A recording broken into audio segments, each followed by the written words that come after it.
Hey everybody, it's Jason Blaha here, and today I want to chat with you guys a little bit about understanding the difference between assistance exercises and accessory exercises. And a lot of it has to do with the mindset difference.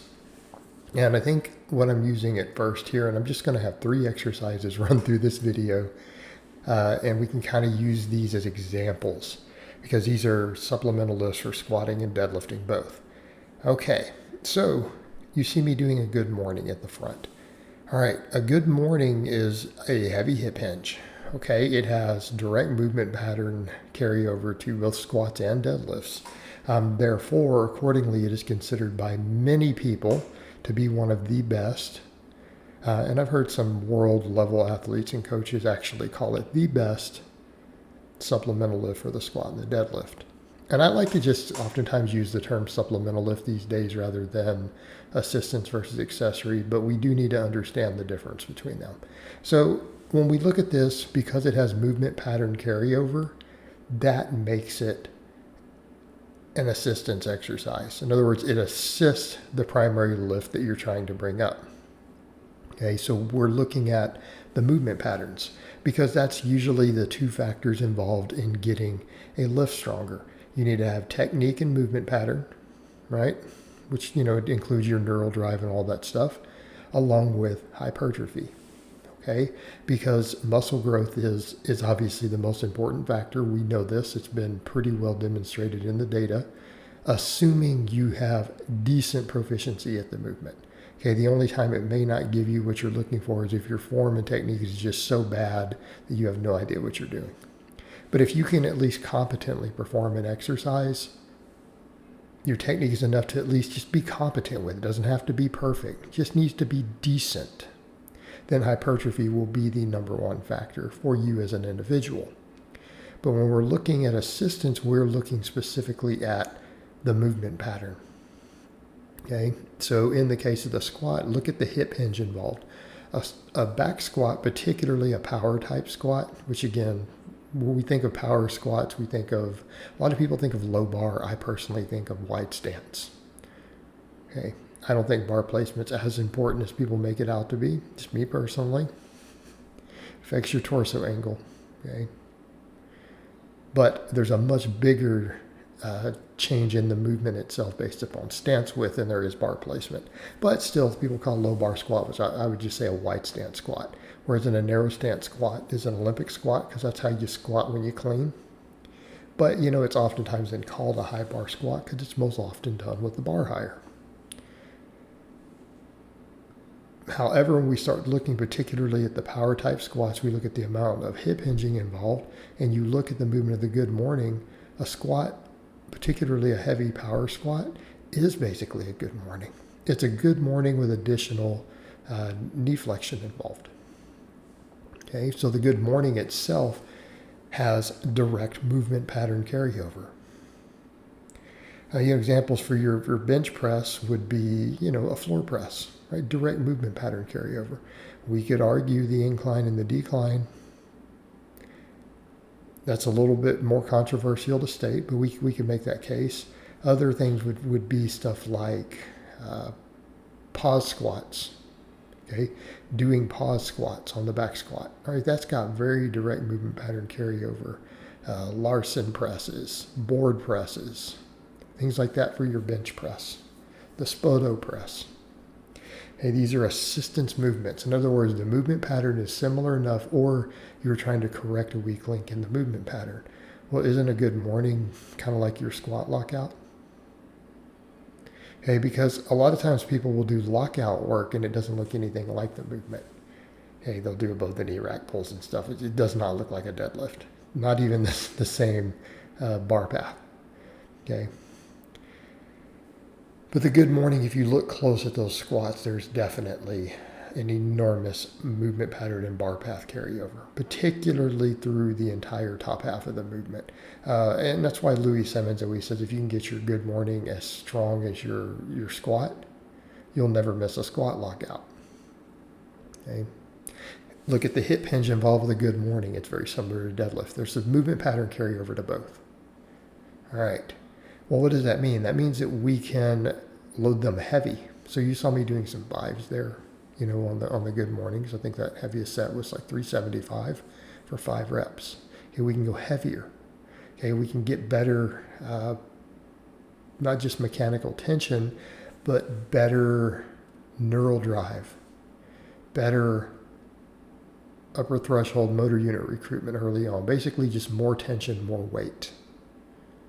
Okay, because it will have better carryover to maxes in terms of the movement, the intramuscular coordination, the neural drive, all those things, what you're looking for. We can go heavier on these movements. Now, we can also use them for accessory. So let's get over and talk about accessory. All right, accessory movements. What's the goal? Just to get big. That's it. Think like a bodybuilder. Think about what bodybuilders do and how they perform exercises. Are the ones who know what they're doing. Some guys with great genetics and a lot of drugs can do stuff really, really wrong and still be great at bodybuilding. And they're quite common at the high levels. But here's the idea. Hypertrophy. We are chasing workload, volume, fatigue, long ranges of motion. We could argue even trying to get a pump. So go look at these other exercises you saw me doing here. Reverse hyperextensions, belt squats. Now, some people say, well, there's some movement pattern carryover. Yes, but it's not the same. Right? The belt squat, the leg and hips and everything else might look very similar, but there's nothing loaded on your back. There is 0 hip extension. So it really doesn't have movement pattern carryover to the squat. Just like a leg press doesn't. Right? A leg press doesn't have it either. But you know what? Both belt squats and leg presses are very good exercises for building your legs. In fact, since they removed the fatigue and the hip hinge and the axial loading of the squat, of any type of squat, even your front squats or whatever, what are we doing here? They've got a lower fatigue, puts more direct work on the lower body with easier recovery. Okay, so we're just trying to get big. That is the only goal with these, because you know what? If the quads, the adductors, the glutes all get bigger, those are the primary movers in your squat, or at least important ones, at least out of the bottom. We could argue about a lot of the hip extensors as we get further up, and that's true. Good morning will give us that too. Well, so does that reverse hyper. All right. Now, aren't a lot of those muscles on the belt squat used in the deadlift? Quads, glutes, those are important muscles. We're not getting the hamstring. We're not getting the erectors. Those are the primary movers left out. So there's no movement pattern carryover here. But can the belt squat build your deadlift? Particularly, can it help build the sumo deadlift? Oh, yeah. But it can build the conventional. It's an accessory. We build it because we're building the muscles. That's it. The reverse hyper, we don't ever go heavy on a reverse hyper. It's always 10 plus reps, 10s, 20s, 30s, 50s, right? What's it working?